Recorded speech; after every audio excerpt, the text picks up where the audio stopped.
Buenas Eh, noches, padre. Bueno, espero se encuentre muy bien.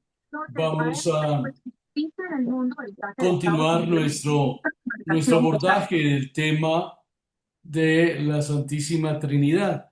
Algo muy importante que hemos de tener en cuenta en toda la reflexión teológica cristiana, y es que el centro para nosotros, o la plenitud de la revelación de Dios, es Jesucristo. Y es a la luz de Jesucristo, de su misterio pascual, de su anuncio del reino con obras y palabras, cómo podemos entender todo el Antiguo Testamento, la revelación veterotestamentaria, y pues acercarnos al misterio de Dios. El misterio de Dios que también nos revela plenamente el misterio del hombre, el misterio del mundo y el camino de la salvación, esta historia que Dios va haciendo con nosotros. ¿De acuerdo? Hay algo muy importante y es que la revelación en Jesucristo es un proceso, ¿no? Jesucristo no nació haciendo milagros, no nació diciéndose yo soy el Hijo de Dios, no. Jesucristo nace como una persona normal y en la plenitud de su edad, de los 30 años, después del bautismo en el Jordán, es cuando empezamos nosotros a acercarnos al misterio del Dios hecho hombre, el Dios encarnado, y al conocimiento de Dios por la misión que realiza Jesús, por sus palabras, sus obras, por los signos, ¿cierto? Que va manifestando que son los mismos signos de Dios, la misma presencia. Por eso podemos hablar nosotros de un proceso de la revelación en Jesucristo y, aplicado a nuestro tema, un proceso de la revelación de la Santísima Trinidad en Jesús. Jesús, Jesús nos va a revelar pues su identidad como hijo de Dios. Jesús nos va a revelar la identidad de Dios como Padre. Recordemos nosotros como tal vez el texto más importante de la revelación o presentación trinitaria sería el Evangelio de Mateo, capítulo 28, versículo 19, y pues, y hacer discípulos míos a todos los pueblos, bautizándolos en el nombre del Padre, del Hijo y del Espíritu Santo, ¿no? Un, un texto, pues, que, que claramente aparece en Mateo, pero no en los otros dos evangelios. Mateo es un evangelio catequético, catequístico, de alguna manera, de una síntesis de la vida y las enseñanzas de Jesús para que los cristianos, pues, que iban a leer este evangelio, se familiarizaran con él, con los contenidos fundamentales de la fe. Por esto es importante este texto, el contenido fundamental de la fe es trinitario en Jesús, ¿no? Eh, esta revelación de Dios, Trinidad, pues se va a vivir en un contexto bautismal. Recordemos que al principio, pues las personas que conocían a Jesús lo trataban como su Señor, se bautizaban inmediatamente y se bautizaban en nombre del Padre, del Hijo y del Espíritu Santo, lo que hace que ellos pues se sintieran inmersos en ese misterio y aceptaran esa realidad de un Dios, tres personas, de un Dios creador, de un Dios salvador, santificador. ¿De acuerdo? Mm, es importante tener en cuenta que Jesús es el que nos revela la plena identidad de Dios. Ciertamente en el Antiguo Testamento aparece como el ser trascendente, como el creador, como el todopoderoso, como en el omnipresente que iba dirigiendo la historia del pueblo, la historia humana, de acuerdo al plan que Dios tenía en favor de la humanidad y en favor, en este caso, del pueblo de Israel. Pero Jesús siempre llamó a Dios Abba, su padre, su papá, en ese término más coloquial, ¿cierto? Y él se siente hijo de Dios. Llamar a Dios Abba puede sentirse hijo, solo lo podría ser un hijo en el sentido pleno de la palabra, ¿no? Otra persona no lo podría tener o expresar de esa manera, porque simboliza una intimidad de vida, de comunión con el Padre, ¿no?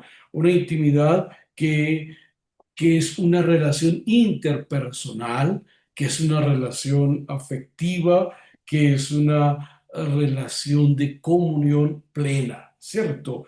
Eh, y que Jesús también nos va a decir, el Padre misericordioso, el que tiene corazón para los miserables, para los desdichados. Lucas 6:35, para que cuando tengan un momentico de ocio lo revisen, ¿no? ¿Cómo actúa el Padre en la perspectiva de Jesús? O como lo muestra Jesús, ¿no? El Padre actúa a través de Jesús, implantando su reino. Viene a reinar. ¿Qué es el reino de Dios? Es la manera como Dios estructura, organiza el mundo y como Dios quiere que el hombre actúe. ¿De acuerdo a qué? A esa dependencia de Dios, a esa interrelación con los otros, no como enemigos, sino como hermanos, a ese sentirse Señor de la creación, a ese hacer siempre el bien. El reino no es un territorio, ¿cierto? ¿No? El dominio de un rey. El reino es la manera de actuar de Dios en el mundo que va liberando, que va sanando, que va restaurando la vida de las personas y que va orientando la historia de tal manera, pues que vaya de acuerdo al plan de Dios, el mismo Dios, ¿no? Entonces, Dios a través de Jesús va a implantar en la historia el amor, la fraternidad, la vida en abundancia de la que tanto hablaba el Señor Jesús, ¿no? Eh, Jesús con su palabra y con su práctica inaugura el reino del Padre Celestial. Ténganlo muy presente, eso creo que nos puede servir mucho. Jesús con sus palabras y sus obras inaugura el reino de Dios. Cualquier persona que hubiese leído a Jeremías, a Isaías, incluso a Ezequiel, sabría que la manera en que actuaba Jesús era la manera en que actuaba Dios, era la manera en que actuaría el Mesías cuando viniera, ¿no? Y es una actuación que la hace con una fuerza, la fuerza del Espíritu Santo, ¿no? Jesús se siente tan unido al Padre que va a decir, yo y el Padre somos una sola cosa. Juan 10:30. No me van a decir que Jesús es muy mal educado porque pues, se puso el primero y después al Padre. Está el yo ahí, está puesto delante para mostrar la identidad o mi acción, mi compromiso, mi palabra, mi estilo de vida. Yo y el Padre somos una sola cosa. Juan 10:30, ¿no? También dirá, el Padre amó al Hijo antes de la creación del mundo. Juan 17:24. Es decir, la eternidad siempre estuvo Jesús con el Padre o el Padre con Jesús, siempre en la eternidad, ¿no? Desde la eternidad son eternos, ¿no? Jesús no es creado, ¿ya? ¿Por qué quiero que tengamos muy presente esto? Porque al final vamos a mirar algunas herejías frente a la Trinidad de unos teólogos y demás herejías que vuelven a aparecer hoy, ¿no? Y que han aparecido a lo largo de la historia, algunas veces con las mismas expresiones, otras disfrazadas, ¿no? Estamos antes de la creación del mundo. Por tanto, antes de ser creador, Dios es Padre. Mire qué bonito. ¿No? Antes de ser creador, Dios es Padre, ¿no? Un Padre eterno que se permitió que su Hijo Jesucristo se encarnara en el tiempo y en la historia, como dirá San Juan en la plenitud de los tiempos, ¿no? Él nos revela al Padre diciendo, Él, el que me ha visto a mí, ha visto al Padre. Juan 14:9. La identidad de los dos, mis obras o sus obras, ¿no? Qué interesante saber que antes de ser nuestro creador, Dios es nuestro Padre, que nos ama eternamente en su amado Hijo Jesucristo y que nos ha llamado a que hombres y mujeres seamos hermanos, nos veamos desde hijos de Dios como hermanos, nos amemos, nos respetemos, nos ayudemos, estemos abiertos en nuestro corazón y en nuestra existencia, sin ninguna distinción, pues, de razas y colores y credos y demás, ¿cierto? ¿No? Pero esta es la primera parte como Jesús nos revela al Padre.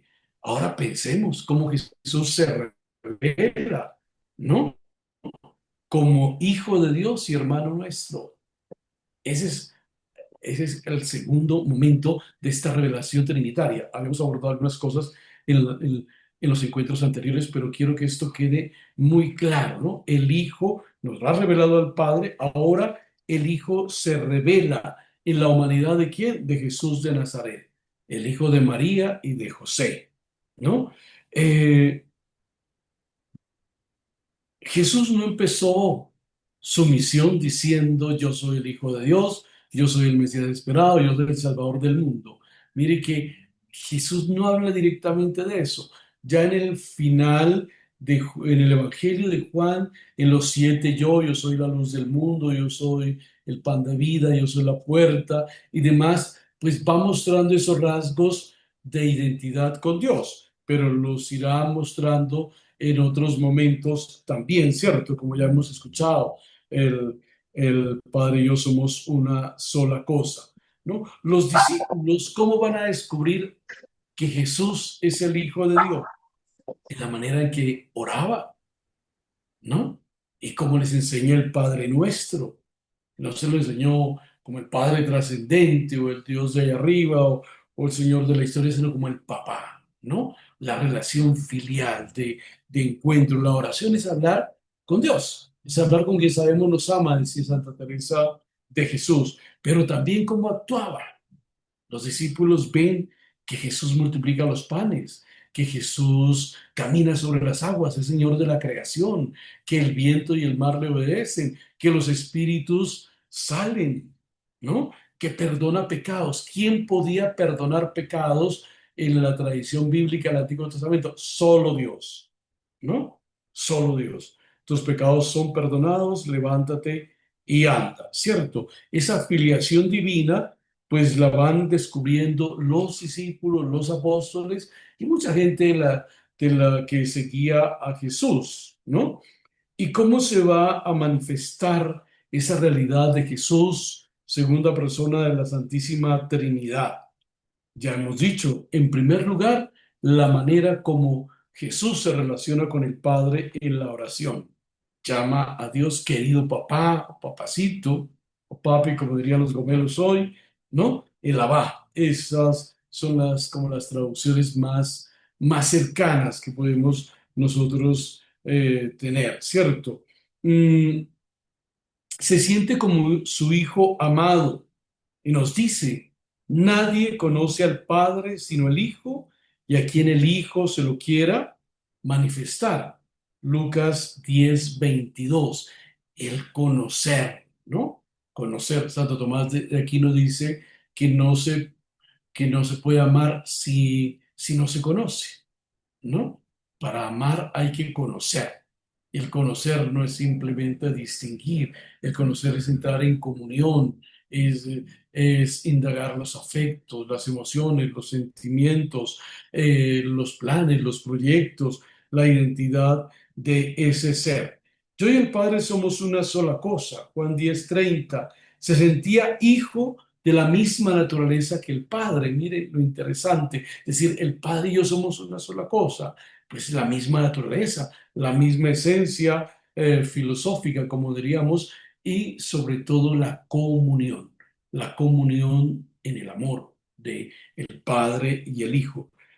Un segundo aspecto está en la manera como actuaba Jesús representando al Padre. Las obras que yo hago son las obras del Padre, ¿cierto? Eh, Pedro es uno de los que, el primer discípulo, recuerdan ustedes, en el camino de Jesús a Jerusalén, cuando Jesús les pregunta a los discípulos, ¿quién dice la gente que soy yo? ¿No? Unos que Elías, otros que Jeremías, otros que fulanito. No, Pedro es capaz de decir, tú eres el Cristo, el Hijo de Dios vivo. Mire la intención de Pedro, ¿no? Pedro ya tenía claro, estas obras son de Dios, ¿no? Y si Él nos habla de un Padre, Él, claro, Él es Dios, pero este es el Hijo de Dios, ¿no? Porque si habla de un Padre que lo ha enviado, pues al hablar de Padre significa que yo soy hijo. Pues Pedro sí con su intuición, y Jesús dice, dichoso tú, porque eso te lo ha revelado nadie carne y hueso, sino el Espíritu de Dios, ¿no? Los enemigos de Jesús, pues también en algunos momentos con rabia, con incredulidad, reconocían el- lo que Jesús decía y lo acusaban de blasfemo cuando perdonaba los pecados, ¿no? Eh, y decían, llama a Dios su propio Padre, haciéndose igual a Él, ¿no? Juan 5:18, recuerden, no llama a Dios su propio Padre, se hace igual a Dios, es decir, se cree Dios o se manifiesta como Dios, ¿no? En tercer lugar, hay algo muy importante aquí, y es que si bien los discípulos, los apóstoles pueden descubrir a Jesús por la manera como habla con el Padre, cómo se relaciona, por las obras que realiza, hay algo importantísimo y es que es el mismo Padre el que da testimonio en favor del Hijo, ¿no? El mismo Padre. En las famosas teofanías, recuerden ustedes, ¿no? En las manifestaciones de Dios en las que revela a su Hijo. Eh, está, hay varios lugares donde podemos nosotros mirar esto.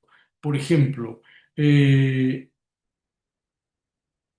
cuando Jesús, cuando Jesús se encarna, cuando Jesús es bautizado, cuando Jesús está en el monte Tabor. Recuerden las palabras del Padre. Este es mi Hijo amado en quien me complazco. Este es mi Hijo amado, escúchenlo, ¿no? El Padre revela al Hijo, ¿no? Y este Hijo, Mateo 3:17 y también 17:5, ¿no? En el bautismo del Jordán y el monte Tabor, para que lo podamos mirar. Aquí se manifiesta la filiación divina. ¿Y quién la manifiesta? Si antes Jesús había dicho, trataba a Dios como Padre, ahora es Jesús el que ahora es Dios el que trata a Jesús como su Hijo. Este es mi Hijo amado. Para Jesús era el Padre amado, el Abba, ¿no? Finalmente, en la muerte y resurrección de Jesús, encontramos una plena manifestación de esa identidad divina de Jesús. Si ustedes van al Evangelio de Marcos, en el momento de la agonía de Jesús, será el funcionario romano que lo ve morir después de haber expirado al Señor, lo ve morir en una paz total, perdonando a aquellos que lo habían llevado a la muerte, perdónale Señor porque no saben lo que hace, entregando su alma a Dios. Pero en tus manos, Señor, encomiendo mi espíritu. Y es el funcionario romano el que va a decir verdaderamente este era el Hijo de Dios, porque nadie podía entregar su vida con tanto amor, con tanto perdón, después de haber sido rechazado por la humanidad, de haber sido tratado como uno de los peores criminales, que alguien que se ofrece totalmente, y el que se ofrece totalmente es Dios a la humanidad, a la creación, a cada ser humano. Él sale a nuestro encuentro.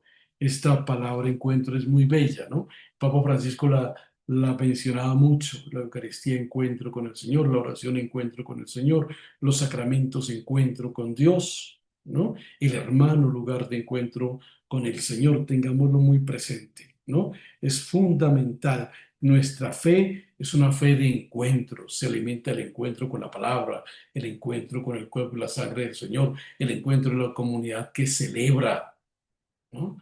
El encuentro con Jesús en el pobre, en el necesitado, en el marginado, ¿no? Hay un solo misterio pascual y en ese misterio pascual se va a revelar plenamente la relación trinitaria entre el Padre, el Hijo y el Espíritu Santo, porque el Padre envió al al Hijo al mundo para salvación de la humanidad. Y el Hijo ejerció esa misión con el poder del Espíritu Santo. Ahora, después de ese rechazo de la humanidad, el Hijo vuelve al Padre, ¿no? El mundo se lo entrega muerto, pero el Padre lo resucita porque lo ama profundamente, ¿no? Y ahí en ese amor del Padre y del Hijo, en la pasión y muerte, en la resurrección y ascensión al cielo, está pues el amor que es el Espíritu Santo, el amor del Padre y del Hijo. Qué interesante es esto para nosotros, ¿no? En nuestra vida cotidiana. Si queremos estar unidos a la Santísima Trinidad, hemos de seguir el camino de Jesús, el orar con intimidad, ¿no? A veces nuestra oración es muy formalista. Eh, bueno, yo rezo tales oraciones, yo rezo el rosario, yo me persigno, lo que sea, ¿no? Orar con intimidad, asumir el proyecto, segundo, asumir el proyecto del reino de Dios aquí y ahora. Eso no se murió con Cristo o se fue para el cielo, no, eso está aquí.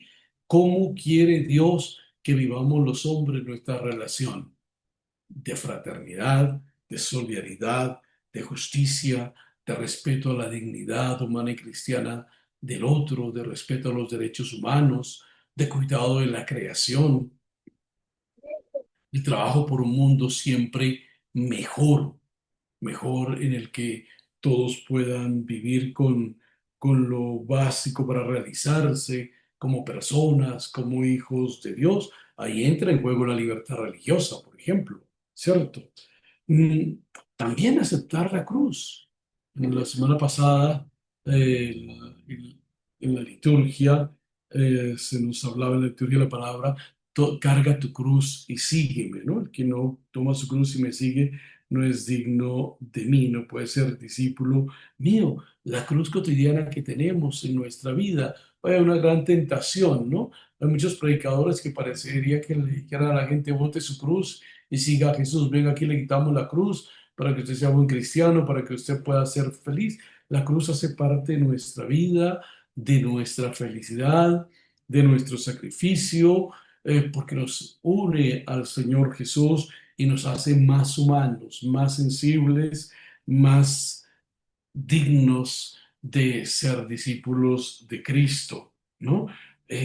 Para llegar a esa entrega total que Jesús quiere de nosotros, en este aquí y ahora, la entrega total, pues plena será al final de nuestros días, pero aquí y ahora el Señor espera ese compromiso de nosotros. Hay algo muy interesante, algún predicador decía hace muchos años, nosotros siempre decimos yo creo, yo espero, yo amo, ¿cierto? Y yo adoro. Bueno, tengamos en cuenta que primero nos amó Dios, que Dios espera mucho de nosotros, espera que hagamos fructificar el Evangelio en nuestra vida, en nuestras comunidades, eh, y cree en nosotros, a pesar de nuestros fracasos, a pesar de nuestras infidelidades, como creyó Jesús en sus apóstoles, incluso en Judas, ¿no? Yo creo que Jesús sabía que lo iba a traicionar, pero siempre esperó y creyó que podía cambiar, que esa palabra podía transformar la vida y los intereses de Judas, ¿no? Muy bien. ¿Cómo se reveló el Espíritu Santo desde la perspectiva de Jesús, ¿no? El, si Jesús pues, nos ha mostrado la identidad del Padre, la identidad del Hijo, ahora el Espíritu Santo pues se va a ir revelando en la vida de la humanidad de una manera plena desde la encarnación del Hijo de Dios, porque la encarnación del Hijo de Dios se da por obra y gracia del Espíritu Santo en el vientre de la Virgen María, ¿no? Eh, Se va a revelar también en el bautismo del Jordán como el que lo capacita y le da la fuerza para iniciar la misión de instaurar el reino de Dios. Y con todo el poder que Jesús tiene, ¿no? Si echo los demonios con el poder del Espíritu de Dios, es señal que ha llegado a vosotros el reino de Dios. Mateo 12:28, ¿no? El espíritu es el espíritu de Dios, ¿cierto? Mire qué interesante. Echa a los demonios con el espíritu de Dios. Es el espíritu de Dios, no es cualquier espíritu, ¿no? Recuerden que a Jesús lo, decía, lo criticaban o una de las cosas que lo condenaban era que porque estaba endemoniado. ¿Recuerdan ustedes? ¿Sí? Los fariseos, los escribas y demás. Entonces, con el espíritu del Seúl, ¿no? Es el espíritu de Dios, ¿no? Y ese espíritu de Dios, dirá San Pablo en Gálatas, es el que nos hace llamar a Dios Padre, ¿no? Nadie puede llamar a Dios Padre si no es por la fuerza del Espíritu Santo. Pues hay cuatro lugares privilegiados de la revelación del Espíritu Santo en el Nuevo Testamento. El primero, ya lo decía, es la Virgen María. El Espíritu moró en ella, hizo fecundo su vientre. Lucas 1:35, ¿cierto? Y le va a decir recuerden ustedes que ese niño se ha llamado Hijo de Dios, ¿no? Ahí, en la encarnación de Jesús, pues la Virgen María tiene un lugar propio en el plan de Dios, ¿no? En favor de la humanidad, en favor de la plena revelación de su propia identidad como Padre, Hijo y Espíritu Santo. El segundo lugar va a ser, pues, el bautismo del Jordán, ¿no? El bautismo del Jordán que va íntimamente unido a la misión de Jesús. Lucas 4:18-21. Cuando Jesús entra en la sinagoga de Nazaret y proclama: el Espíritu del Señor está sobre mí, porque el Señor me ha ungido, me ha enviado a liberar a los pobres, a evangelizar a los pobres, a liberar a los cautivos, a anunciar el año de gracia de Jesús, de Dios. Es el plan liberador mesiánico del siervo de Dios que encarna Jesús, ¿no? Anunciado hacía muchos siglos por Isaías, ¿no? Isaías 61 tal vez, ahí está el, el- este mismo discurso que Jesús hará propio, ¿no? Hoy se ha cumplido esto aquí, ¿no? Entonces, el siervo de Dios, el Hijo de Dios, con la fuerza del Espíritu Santo, cuando dice ungido, ungir con el Espíritu Santo. Entonces, en el bautismo y en el inicio de la misión o en la revelación mesiánica, de la misión de Jesús, ahí está la Santísima Trinidad. El Jesús realiza la misión porque el Padre lo ha enviado. ¿Y cómo la realiza? Con su humanidad, pero con la fuerza del Espíritu Santo en él, ¿no? En tercer lugar, pues, está esta misión que Jesús realiza de llevar el la buena nueva de la salvación, el reino a todos los pueblos. Miren que Jesús va a los pueblos vecinos a Israel, ¿no? Va a realizar milagros y grandes enseñanzas en los pueblos sirofenicios, ¿no? Y en todos estos pueblos de las fronteras, pues, de Israel con los griegos, ¿no? De hecho, se dice que Felipe, el apóstol Felipe, posiblemente era un griego, un griego convertido al judaísmo, que Felipe o Filipos significa en griego cuidador de caballos, ¿no? Muchas mujeres lo seguían. Recuerden la mujer sirofenicia, la que le cura a su hija. Es muy interesante, ¿no? Es muy interesante ver esa universalidad de la misión. Jesús a nadie le preguntó: ¿eres tú judía? ¿Eres tú judío? ¿Crees en Dios o no crees? No. Su compasión, su misericordia, su obra salvadora se realiza sin ninguna distinción.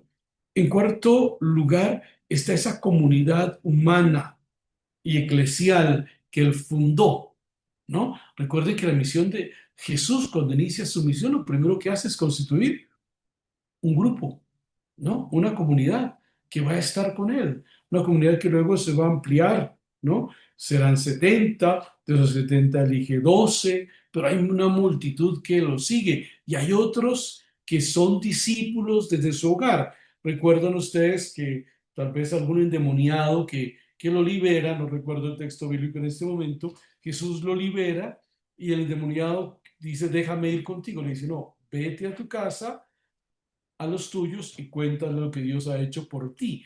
Esa es otra manera de ser discípulo, en la familia, en el hogar, con los más cercanos, ¿cierto? ¿No? Muchas maneras de seguir y de anunciar a Jesús y su reino, pero la comunidad, ahí brilla la realidad trinitaria, porque oramos al Padre nuestro, porque invocamos la fuerza y el poder del Espíritu para permanecer fieles a Jesús y al proyecto del reino, ¿no?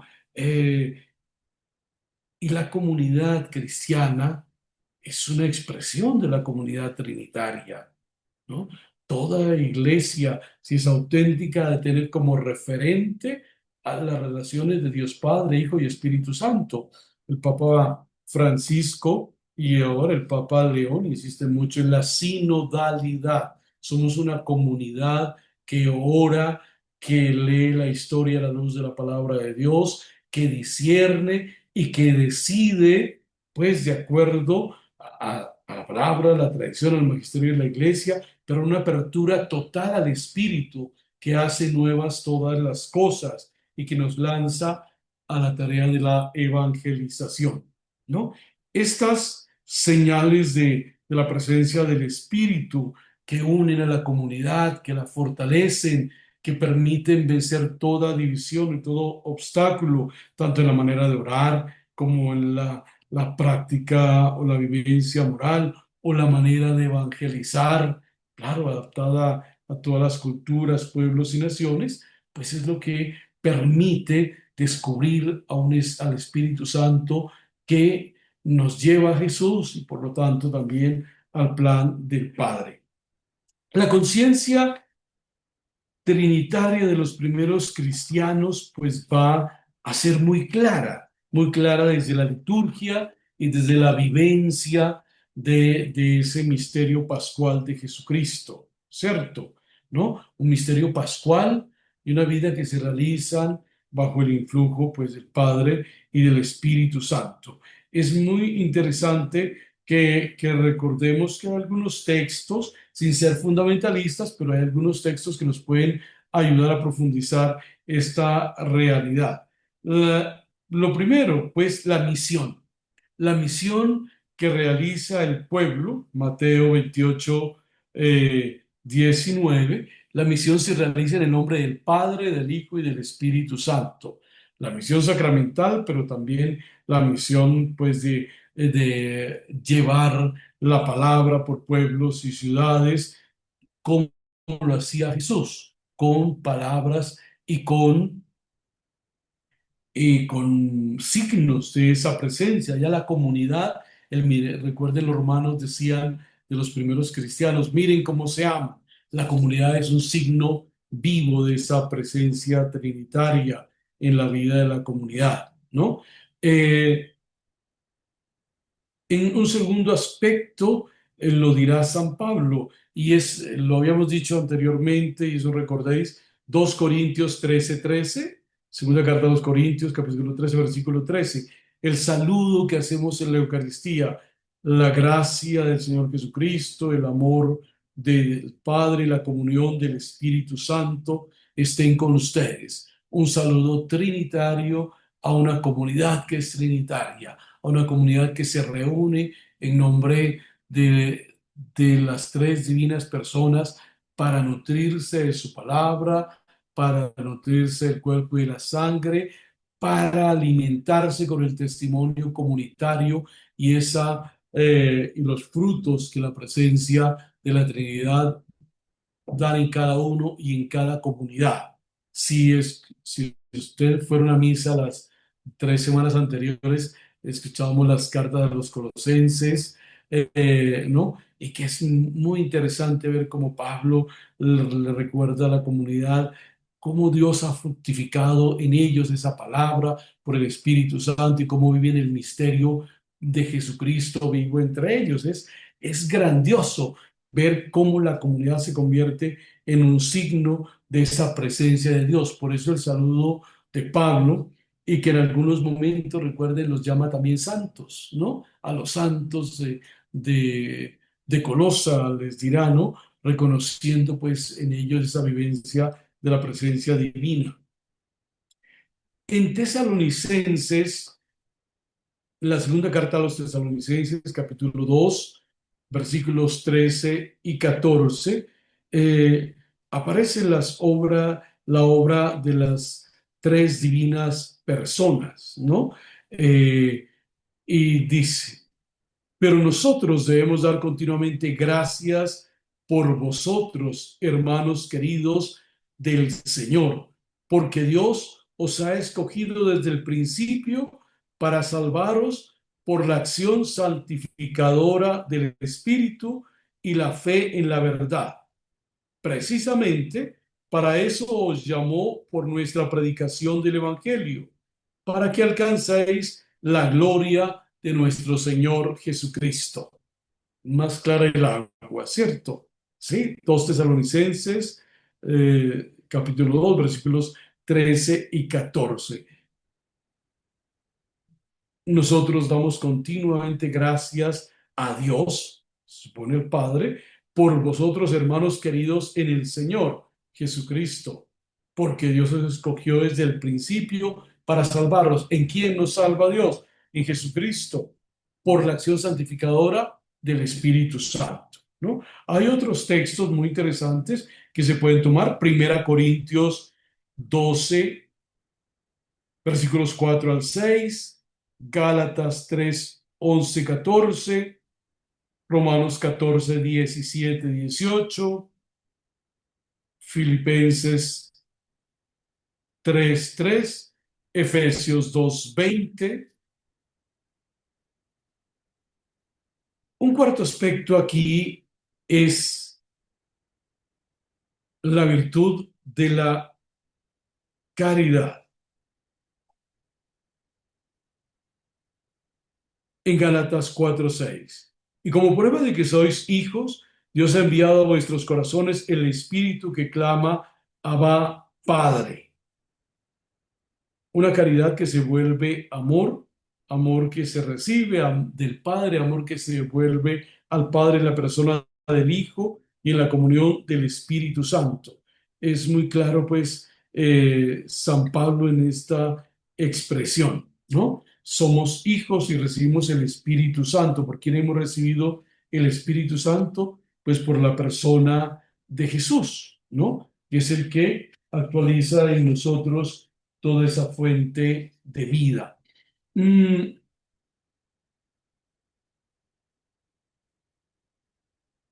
en Efesios 2:18 Jesús va a decir, por Jesucristo, los unos y los otros tenemos acceso al Padre en un mismo espíritu, hablando de judíos y gentiles, ¿no? ¿Quién nos da el acceso al Padre? Jesucristo, por el Espíritu Santo, ¿no? Hay muchos textos en los que podemos encontrar esta realidad también de la Santísima Trinidad. Por ejemplo, Apocalipsis, capítulo 1, versículo 4 y también capítulo 5. Podemos encontrar ahí la expresión de esa comunión de alabanza al Padre por el Hijo en el amor del Espíritu Santo. Eh, Algo muy importante aquí a tener en cuenta es que este conocimiento de la Santísima Trinidad en la Iglesia no es simplemente un mero conocimiento reflexivo, sino que es existencial.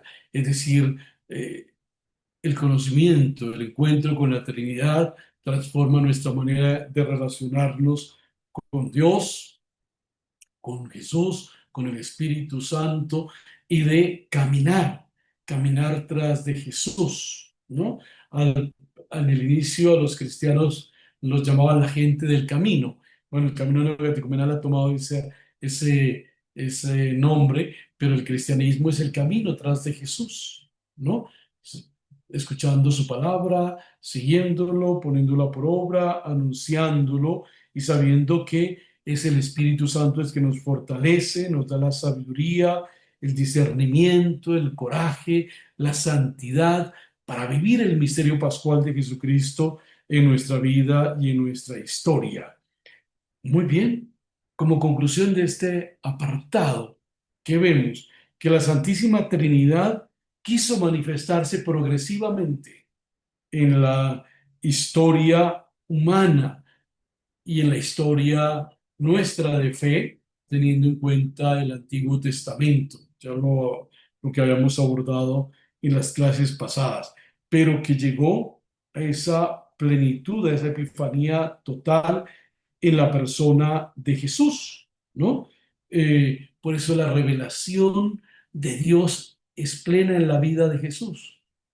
Y esa revelación que se hizo plena en la vida de Jesús se hace plena en la vida del hombre de fe, del hombre que se adhiere a Jesús, hombre y mujer, que se adhiere a Jesús, que lo acepta como su Señor y su Salvador personal, que se deja guiar por su palabra, que se abre a la acción del Espíritu Santo y que le permite a ese Espíritu irlo configurando como otro Cristo, es decir, como hijo de Dios en este aquí y ahora. Pues esa revelación está ahí y está llamándonos a que nosotros nos dejemos permear por su llegada y por su luz que nos permite conocer todo ese misterio del Señor y su plan de salvación en este aquí y ahora, en este kairos de nuestra vida. Este es el tiempo de Dios para cada uno de nosotros. El momento de encuentro con el Señor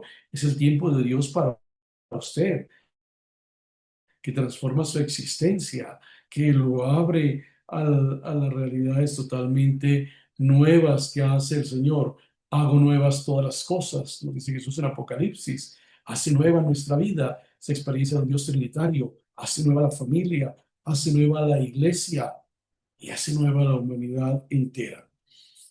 Veamos ahora un poco cómo ha sido esa reflexión pues, de la razón humana frente al misterio de la Trinidad. Pues ya sabemos que la venida de Jesús inauguró el tiempo nuevo de gracia de Dios con la acción del Espíritu Santo, ¿no? Y que llama a construir una nueva humanidad desde ese seguimiento del Señor. Dios Padre, pues, quiere hacer nuevas todas las cosas. Dios Padre quiere reconciliar a los hombres con consigo mismo y permitirnos pues disfrutar de esa gracia santificadora. Recordemos que la reflexión teológica sobre la Trinidad pues durante casi los dos primeros siglos no fue tan importante en el sentido de que las comunidades cristianas hasta más allá de la mitad del siglo se están consolidando, se está extendiendo la fe, pero será luego ya entre la interacción con el mundo greco-romano cuando empiece la iglesia a encontrar cuestionamientos de los mismos cristianos convertidos del paganismo sobre esas relaciones y esa identidad de Dios, sobre todo en un mundo politeísta como era el griego y el romano, había dioses para todo. Entonces, hablar de un Dios Padre, Hijo y Espíritu Santo podría dar pie a decir el Dios de los cristianos, o los cristianos tienen tres dioses, Padre, Hijo y Espíritu Santo. Y empieza pues la iglesia a reflexionar y a también orientar pues a los fieles. Recordemos que entre los convertidos del paganismo había filósofos, había hombres y mujeres que habían sido miembros de otras comunidades de fe y que traían también sus inquietudes, ¿cierto? Por eso aquí lo primero que va a aparecer el cuestionamiento en torno a la filiación hacia Dios a través del bautismo, hacerle nombre de las tres divinas personas, ¿no? Estas formulaciones pues eran muy claras para los primeros cristianos, pero no para algunos pensadores del segundo, finales del segundo siglo, cuando en la interacción pues, con otras culturas empiezan a aparecer algunas ambigüedades para ellos, ¿no? En su manera de vivir la fe y demás. La conciencia trinitaria que tenía el pueblo cristiano al inicio, pues es como muy clara. Será luego en la interacción con estas culturas, ¿no? Al principio, pues la fe se plantea, ¿no? En términos de creo en un solo Dios, el monoteísmo que ya Abraham lo tenía, que Moisés lo tenía, pero que en los pueblos griegos y romanos era inaudito para ellos. Por eso implicaba una renuncia muy grande, un cambio de mentalidad total, renunciar a un politeísmo para aceptar a un único Dios que se dice es en tres personas distintas, ¿no? Miren ustedes, que tienen la misma esencia, el Padre, el Hijo y el Espíritu Santo. Ese Dios cristiano, además, no es un Dios, un Dios estilo rey absolutista que impone, sino que es un Dios comunión en el amor, un Dios de interrelación, un Dios que sale al encuentro del otro, no para pisotearlo, sino para levantarlo, para acogerlo y restaurarlo con su ternura, ¿cierto?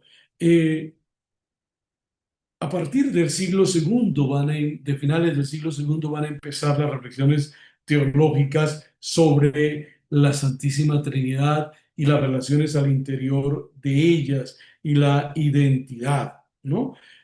Ciertamente, el pensamiento sobre Dios es un pensamiento limitado. Claro, nosotros nos fundamentamos en la revelación, pero como hemos repetido incansablemente, pues es la gracia de Dios que nos permite conocerlo y que al final será de nuestra vida, cuando ya haya vuelto Jesús, eh, cuando podremos conocerlo tal cual es, dice San Pablo, porque seremos semejantes plenamente a Él. Ha habido en la historia de la Iglesia tres maneras de entender el misterio de la Santísima Trinidad. Tres maneras, tres estilos de pensamiento, podríamos decir tres realidades culturales, ¿no? Primero la griega, segundo la latina o la románica y tercero la moderna. Aquí quiero que tengamos en cuenta algunas diferencias que los concilios fueron subsanando, ¿cierto? Los griegos partían de la persona del Padre, ¿no? Para ellos el personaje central era el Padre, ¿no? Porque en él residía la divinidad, porque por él existen todas las cosas. Por eso hablaban de creo en Dios Padre Todopoderoso, ¿no? Creo en Dios Padre Todopoderoso. El Padre lleno de inteligencia y de amor que engendra eh, al Hijo, que es su palabra, una palabra reveladora, ¿no? Y que con el Hijo expira el Espíritu Santo, ¿no? Si aceptan que los tres son consustanciales, es decir, poseen la misma naturaleza, la misma esencia de Dios. Los latinos aceptan, claro, su reflexión, van a aceptar lo mismo, pero hay una variante que es muy interesante aquí. El creo en Dios, si los griegos decían creo en Dios Padre Todopoderoso, los latinos le agregan una coma. Creo en Dios y después sí, Padre Todopoderoso, resaltando la unidad. Primero, el Dios tres, que se manifiesta como Padre Todopoderoso, ¿cierto? El Padre conoce, se conoce a sí mismo y se proyecta fuera. engendra al Hijo. Recuerden que nosotros decimos engendrado, no creado.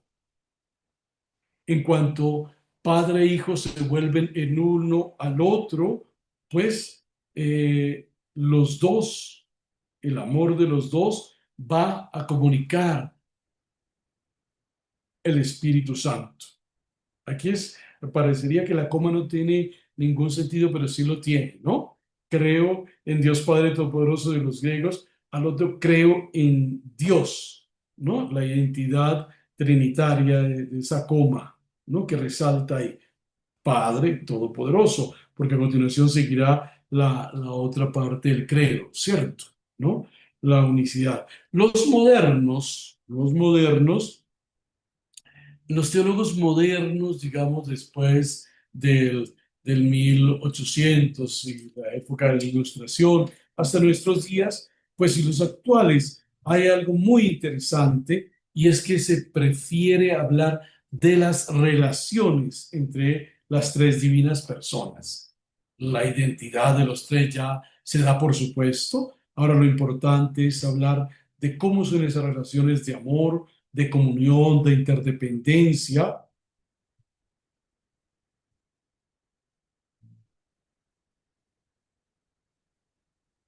¿Por qué? Porque estas tres divinas personas están interpenetradas totalmente, ¿no? Eh, Son tres amantes en un solo amor, son tres sujetos de una misma comunión. Y eso va a marcar la realidad de comunión de la Iglesia, de la que ha venido hablando el Concilio Vaticano II. Aquí es muy importante tener esto presente, ¿no?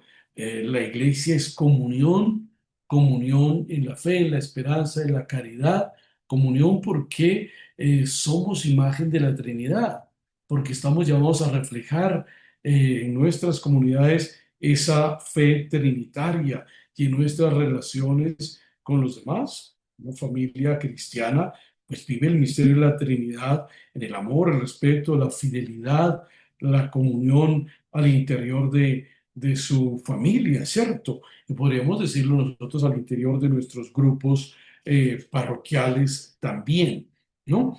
¿Qué nos dice la comunión trinitaria hoy en la política, en la economía, en la sociedad, en esta historia mundial marcada por guerras y divisiones, pero también por muchos hombres y comunidades que trabajan por el bien común, que reconocen al otro como hermano, que reconocen la esencia de la naturaleza humana como, como criatura de Dios, ¿no?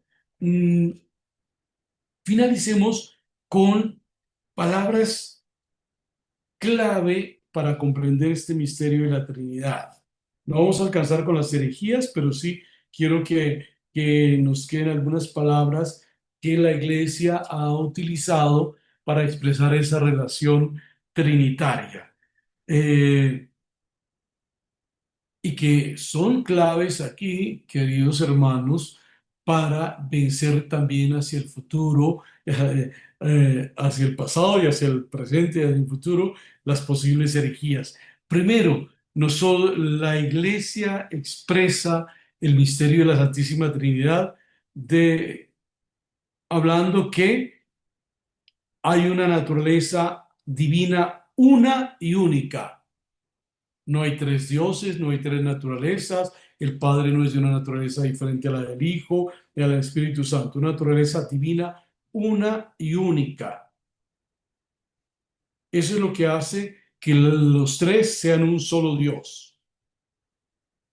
La Iglesia utilizó también la palabra sustancia o esencia, indivisibles, ¿cierto? Indivisibles.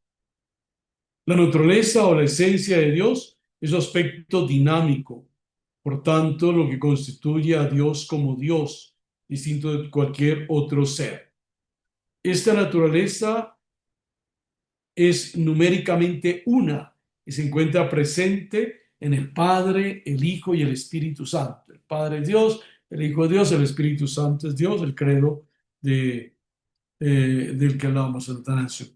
En segundo lugar, el término persona. El término persona es aquello que distingue en Dios, o sea, el Padre, el Hijo y el Espíritu Santo. Tres personas distintas y un solo Dios verdadero, ¿no? La persona es un ser individual que existe en sí mismo, es un ser singular. Así el Padre es distinto del Hijo y el Hijo del Espíritu Santo, pero los tres son un solo Dios verdadero. Un término que es muy interesante tenerlo en cuenta es el de las procesiones, ¿no? Designa la manera y el orden según los cuales una persona procede de la otra. Existen dos procesiones: la generación del Hijo, engendrado, recuerden, no creado, y la expiración del Espíritu Santo. Esas serían las dos procesiones. El Padre no procede de ningún lado. El Padre, ¿no? El Padre engendra al Hijo eternamente. No podemos decir hace 13.000 millones de años el Padre engendró al Hijo, no, eternamente. Y eternamente los dos expiran el Espíritu Santo, ¿no? Eternamente. Es la eternidad de Dios. El Padre y el Hijo se contemplan y se aman. Este amor hace que los dos expiren el Espíritu Santo como expresión del amor del Padre y del Hijo, de paternidad, de filialidad. Recuerden lo que decíamos al inicio de la clase, que la paternidad del Padre es eterna, antes que creador es Padre, ¿no? En el Hijo, Padre del Hijo, Jesús, y nosotros somos hijos adoptivos en el Hijo Jesucristo. Otra palabra clave para entender, pues, el misterio de la Trinidad son las relaciones. Ya lo habíamos hablado, de la que hablan los teólogos modernos, con la que marca nuestra reflexión actual sobre la Santísima Trinidad. Las relaciones son las conexiones que existen entre las tres divinas personas. El Padre se relaciona con el Hijo. ¿Cómo? Como Padre, posee una paternidad. El Hijo se relaciona con el Padre desde la filiación, es el Hijo eterno del Padre, ¿no? El Padre y el Hijo se relacionan con el Espíritu Santo por la expiración divina, activa, porque el Espíritu procede del Padre y del Hijo. Es el amor del Padre y el Hijo que se comunica a la humanidad, a la humanidad. Finalmente, a la humanidad y a la creación, pues. Finalmente, un término que la Iglesia desde siglos ha expresado, ha utilizado, es el de las misiones, ¿no? Las misiones. Las misiones de la Santísima Trinidad designan la presencia de las personas divinas dentro de la historia, ¿no? Así se dice que el Padre engendra al Hijo y por la palabra que es el Hijo, crea y proyecta la creación. El Hijo se encarna para divinizarnos y redimirnos. Misión del Hijo.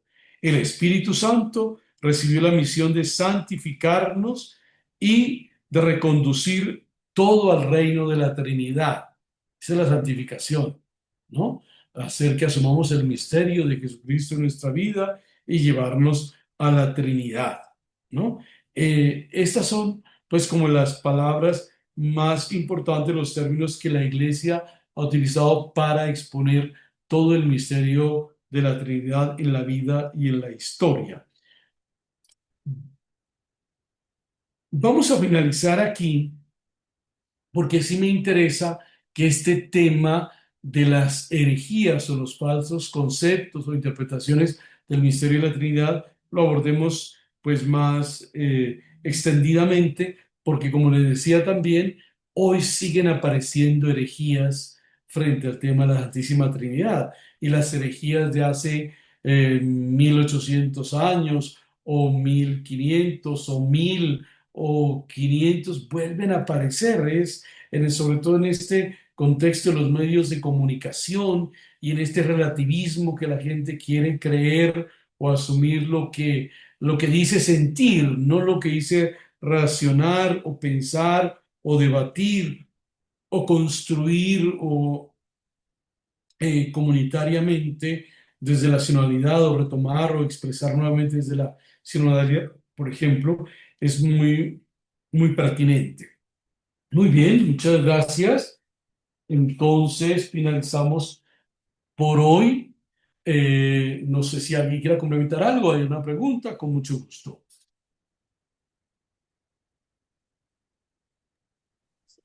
Padre Ricardo, buenas noches. Buenas noches, Hernán. Cada vez que uno va Ah, perdón. avanzando en los cursos, en los cursos, en los cursos de ustedes, se enriquece uno mucho de conocimientos y eso le imprime a uno madurez espiritual y formación teológica como laico. Eh, hay dos preguntas que yo quisiera saber y voy a comenzar de lo último hacia atrás. Cuando se estaban explicando las tres formas de entender la Santísima Trinidad, me llamó mucho la atención y me gustaría como ahondar, no sé si de pronto hay algún autor o autores que se puedan guiar sobre la concepción moderna Ujú, del Espíritu Santo, porque es muy bonito cuando se habla de lo de las las relaciones que son de comunicabilidad, de interdependencia, de encuentro, de diálogo. Entonces, me gustaría como saber cuál podría ser, obviamente, sin caer en las herejías, porque pueden haber cosas muy disfrazadas aparentemente con piel de oveja, pero resulta que pueden que no sean las correctas.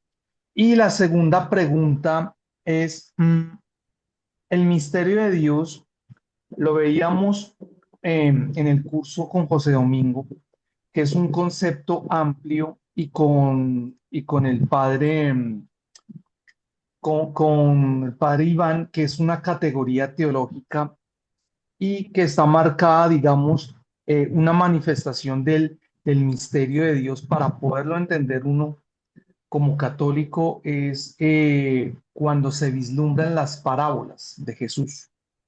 Pero a ujú. mí la pregunta es una de las manifestaciones. Pero a mí me gustaría saber cómo puede uno entender, dado que hemos visto hoy bastantes y eso que pueden escaparse, muchas citas bíblicas que hablan del misterio de Dios en la Santísima Trinidad. La pregunta puntual es, ¿cómo podría uno mirar ese misterio de Dios en cada una de las tres personas de la Santísima Trinidad para poder hacer una comprensión no dispersa, pero sí por lo menos integral? Muchas gracias. Bueno, a esta pregunta necesariamente desde nuestra fe cristiana, a los tres los conocemos de esta relación trinitaria, ¿cierto? ¿No? Necesariamente el Padre, la identidad del Padre Creador, del Hijo Salvador, del Espíritu Santo Santificador, pero que son identidades de las mismas tres personas, porque el Padre que crea, que engendra al Hijo, que lo envía, pues es el que con el Hijo envía el Espíritu Santo. Y como miramos hoy en el misterio pascual de Jesucristo y lo podemos aplicar a toda la vida de Jesús, aparecen las tres divinas personas ahí, ¿cierto? Interrelacionadas, ¿no? Presentes, cada una con su identidad, con su participación o con su misión, pero ahí cada uno, podríamos decir en un término coloquial, aportando su granito de arena, presente desde su propia identidad, están ahí.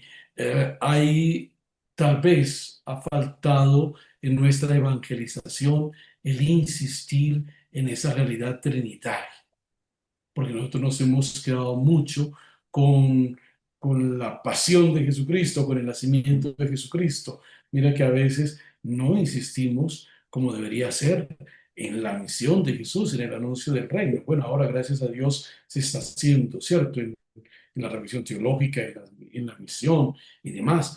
Pero a veces nuestras predicaciones, nuestra, nuestras celebraciones han estado marcadas por esos dos tiempos litúrgicos, Navidad y la Pascua o Semana Santa, ¿no? Pero el otro como que queda ahí. Y hemos insistido mucho en que el protagonista es la segunda persona, ¿no? Jesús, tanto en su nacimiento como en su pasión y muerte, gracias a la revisión teológica actual y a la renovación litúrgica del Concilio Vaticano II, pues hemos podido vivenciar en la liturgia, en las celebraciones, en la misión, en la predicación, la realidad trinitaria. Frente a la primera pregunta, pues hay muchos autores, yo les había citado algunos, pero les recuerdo, quiero nombrarles a alguien que es muy interesante, latinoamericano, la teología de la liberación, retomó y releyó los santos padres desde América Latina, ¿no? Entonces, Leonardo Boff tiene un libro que se llama Trinidad, Carisma y Liberación, ¿no? Donde va a abordar desde los santos padres esa realidad de la fe comprometida, de la fe comunión, de la fe que se hace vida en la promoción integral del ser humano y en la construcción del reino de Dios, ¿no? Es muy, muy bueno el libro, ¿de acuerdo? Se lo Cri- recomiendo a ustedes. Creo que lo pueden descargar está gratuitamente en PDF, ¿no? me dices lo que Trinidad, Tri- carisma y liberación. y liberación. Trinidad, carisma y liberación, ¿no? Ok, sí. Hay otros escritores que abordan en sus escritos algunos temas de estos, pero me parece que ese es muy, muy claro, muy fácil de entender y sobre todo porque recurre a la tradición, ¿no? A mí me interesa, me gusta mucho. El Papa Francisco nombró doctor de la Iglesia a San Irineo y en la teología latinoamericana se aborda mucho los escritos de Irineo, ¿no? En su presentación del misterio de Dios, de la Pascua de Jesucristo, de la liberación en Jesucristo y demás. Es muy interesante, ¿no? En los textos de los santos padres uno encuentra una pureza evangélica y respuestas pues a las inquietudes de la época, a las disputas que hay con corrientes filosóficas y hasta teológicas que, vuelvo y repito, perdónenme ser tan insistente, a veces se retoman a lo largo de la historia, ¿no? Como si aparecen como si fuera algo nuevo, pero son muchos elementos que la iglesia superó en el pasado. Muchas gracias, Padre, Enrique. Padre Sí. Ricardo, algo que se me escapa y tengo que aprovechar la oportunidad. ¿Hay algún, pues yo no sé, no, desde lo que yo he leído, que no es mucho tampoco, las encíclicas o los documentos pontificios, ¿hay alguno que hable precisamente de la Santísima Trinidad o Sí, no? alguno lo vamos a abordar la próxima semana, al abordar el ¿Sí? tema de los, ¿qué se llama? De Documentos las pontificios. herejías. Fue un documento que publicó el Papa Pablo VI sobre la Ujú. Santísima Trinidad, con unas definiciones conceptuales. Lo abordaremos Ah, después para que lo tenga, ¿de acuerdo? gracias, Padre Ricardo. Bueno, Gracias, muy señor. bien. ¿Alguien más? ¿O finalizamos? Gracias, Padre, muy Muchas amable. gracias, Padre Bueno, con Ricardo. mucho gusto para todos y para todas, pues una feliz noche. Muchas gracias, Gracias. Entonces, Padre Ricardo. les pido el favor que en sus raticos de ocio retomen los textos bíblicos, ¿de acuerdo? Para que los Gracias, Padre profundicemos, Ricardo. ¿no? Listo, Bueno, Padre, Yo digo que gracias. sería bueno bueno, para no volverlo a ver, no nos los pueden colocar en el chat. ¿qué cosa? El texto, Sí, los textos bíblicos para repasarlos, digo bueno, yo. sí, lo podemos buscar, los podemos colocar en el chat, ¿de acuerdo? Y si no, pueden Gracias. retomar también en YouTube o en la página del Sí, programa. ¿Listo? sí, sí, Perfecto. gracias. Bueno, una feliz noche para Gracias, todos. Dios los Padre Feliz bendiga. noche. Gracias, noche. Padre. Feliz noche, Gracias. Padre Gracias, Padre Ricardo. Ricardo.